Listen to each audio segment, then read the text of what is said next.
18. The Moon. The 18th trump is attributed to the letter Thoth, which represents Pisces in the zodiac. It is called the Moon. Pisces is the last of the signs, it represents the last stage of winter. It might be called the gateway of resurrection. The letter Thoth means the back of the head, and is connected with the potencies of the cerebellum. In the system of the old Aeon, the resurrection of the sun was not only from winter, but from night, and this card represents midnight. There is a budding morrow in midnight, wrote Keats. For this reason there appears at the bottom of the card, underneath the water which is tinged with graphs of abomination, the sacred beetle, the Egyptian Khepra, bearing in his mandibles the solar disk. It is this beetle that bears the sun in his silence through the darkness of night and the bitterness of winter. Above the surface of the water is a sinister and forbidding landscape.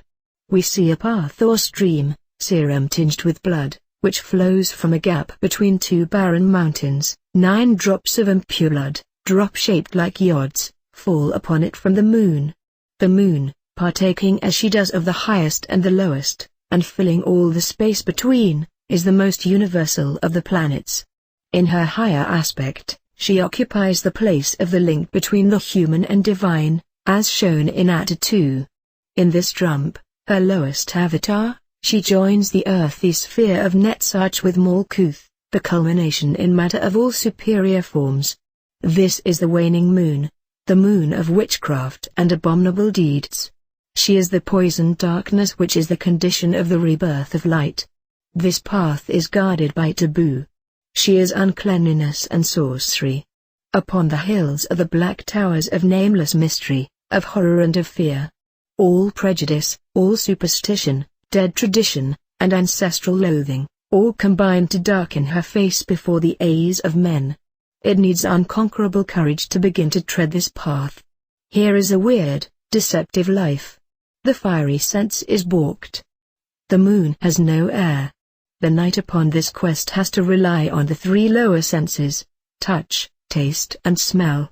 See the Book of Lies cap.pss, porch, such light as there may be is deadlier than darkness, and the silence is wounded by the howling of wild beasts. To what god shall we appeal for aid? It is Anubis, the watcher in the twilight, the god that stands upon the threshold, the jackal god of Chem, who stands in double form between the ways.